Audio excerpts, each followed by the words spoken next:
Well, good morning, guys, and welcome to the show, Fernando. Welcome to the show, guys. Today is part 2 of the Thinkware Dash Cam installation. That's right, if you're in the market for a dash cam, head over to here, thinkwarestore.com, and you can find yourself a dash cam that will fit your needs. There's a bunch of them to choose from. And if you haven't seen part 1, go back and watch that where we talk about 3 of the options that are available to you. Today, though, we've picked the dash cam that we want, looking at the windshield and coming up with what we think is the best of the 3 options we have available to us.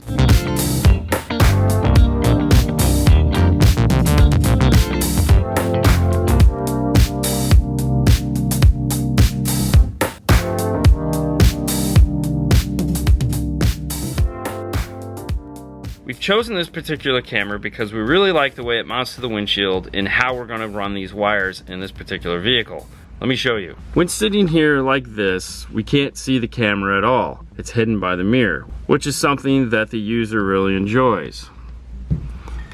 But if we come down here, you can see that we can get this camera up tight here to this big piece of plastic that is going down towards the center of the window. That will allow us to take all the wiring out of this side and come up over here, which there again, when we're back here, it's almost gonna hide the wires along this piece of plastic. You'll also notice that we put some tape to the windshield. Fernando's gonna explain why we did that. The tape that we put in here is actually to have a reference the lens of the dash cam is gonna set. So for example, if you think that you're gonna put it here because this is not the center of your dash cam, the lens is gonna be the center of your dash cam. So if you put it over here, the dash cam is gonna set towards the driver's side. So make sure you put the lens on the center of the vehicle. I like to put a tape on the outside of the car and then a reference how high my dash cam is gonna set.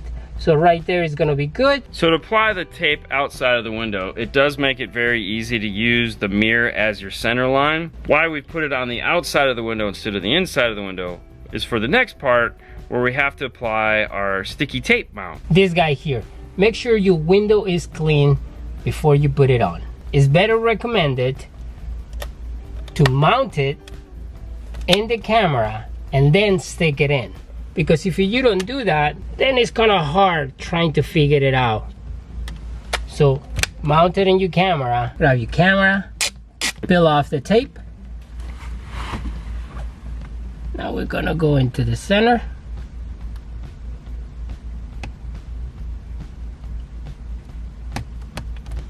Carefully line it up with your tape line and push it. Now you can remove the camera and push the mount in all its positions to make sure that it is attached to the windshield nice and strong. As you can see, we have the line. We're gonna remove it. With the dash cam mounted in place, you can come back out, you can remove the tape, and you can check your sticker. What you're looking for is as few bubbles as possible, keeping in mind as the windshield heats up and cools down, the tape will get stickier and apply itself even better, but try to get as many of them out as you can. Keep in mind, this is a windshield, so don't push super hard because you don't want to crack your windshield. I feel like it needs to be said, even though I know none of you would ever do this. If your windshield has any chips or cracks or anything like that in it, please get your windshield replaced before you put your dash cam in. There is an extra sticker in the box, however, you don't want to have to keep doing that.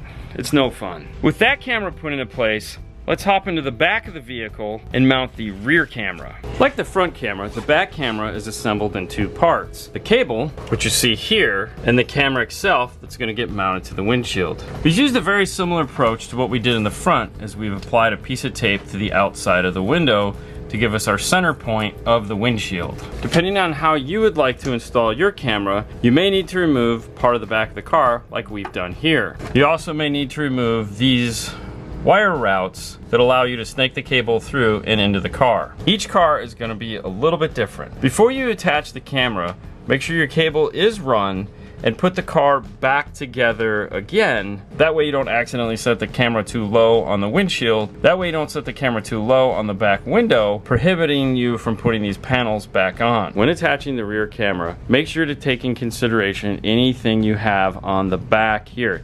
If you put it way up here and it's looking into this, that's gonna be utterly pointless. With the center line in place, we've put Fernando in the back, and now we can look out the back of the windshield and line it up. Keeping in mind where these lines on the back window are, we don't want to put one of those right in the center of our lens. So just move it up and down until you find the right area.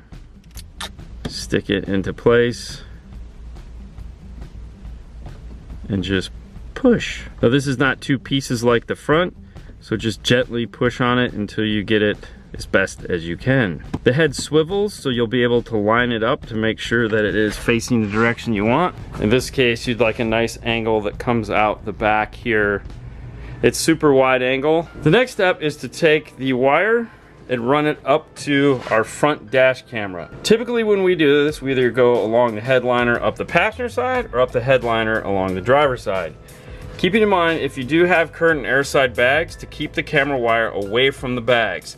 That means tucking it in further. You could also come down here, go up along the running board and up the A-pillar if you like. Just keep in mind of how much wire you have to make sure. So you may want to loosely test run it to make sure the route that you've picked is the best for the length of wire that you have. To run our power cable up from the fuse panel along here over to the camera, we like to remove the A-pillar. This is not something that you have to do.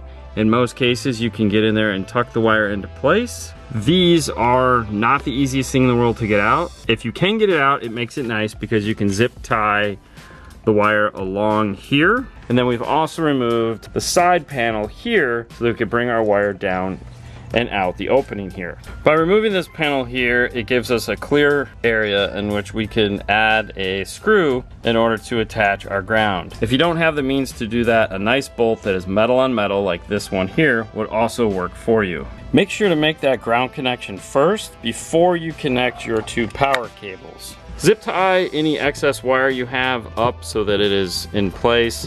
I like to put any excess that I have into this area here, up out of the way of my fuse block. With all my connections made, I can put the cover back into place, reinstall my side panel, and put my A-pillar back into position. Fernando chose to go with the rear camera cable up along the headliner in this area and bring it across the window and into our dash cam. For this, we do have some excess wire, so we remove the A-pillar on this side and we're attaching it to the wiring harness that runs along this side of the car so that we just don't have a bundle and it's not going to smack and make any noise. With both cables now run to the central location here, we can plug them into the side of the camera. The micro USB rear camera plugs into the top, the power cable plugs in here into the bottom. At this point, we're all connected and we can test it to make sure that it turns on and works. Press and hold the power button.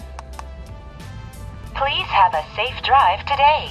Until you hear her say that. Your unit is all set and ready to go. You can also see the red light indicating the power is on. At this point, you're gonna wanna go over to the App Store, whether it be for your Android or iDevice. Download Thinkware's dash cam link. Launch the app, register your dash cam. It's gonna pop up all the dash cams that they offer. Select the model number that you have. In this case, we have an 850. Make sure that your car is on. Make sure that the Bluetooth is on your phone. And it's going to walk you through the instructions to pair the Bluetooth. The instructions are telling us to hold the Wi-Fi button on the dash cam for more than 3 seconds. The button is located here on the back of the unit. Press and hold. We're going to be looking for our light to turn on. We just saw that flash. It's flashing. It says, I heard the sound. Check the box. Preparing registration and connection. Connected to a smartphone. She's going to tell you that she's connected, which we just heard. Select your language of choice. Select your time zone, US. Select done. Download latest firmware. Once the firmware is downloaded, make sure you upload it to the screen. This may take a couple minutes. Update is complete. Select OK. When it's done on the phone, If you'll notice here on the camera, we have these 3 lights blinking. It is updating the download that it just received. When she's done, she'll say successfully updated. Now we have to do a little bit of maintenance on our cameras going back to our device. To do that, select the light blue live view. It's going to switch to the Wi-Fi network. Select continue. Dashcam link, join the network. Rotate the phone. In the little green lines across the bottom, it says align green line with front edge of hood. And how that is achieved is by coming up to the camera and turning it as you have the live view going. It clicks a little high. And you just want to get it close. So that's about as close as we're gonna get it on that one. Let's take a look at the back camera now. Hey, there you go. There's the back of the install bay. Fantastic. And with that done, we have both front and rear camera all synced up and ready to go. We can now hit the road and start recording some footage of action and adventure. Well, hopefully not, just some nice road shots.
That's it, Fernando. On to the next one, guys.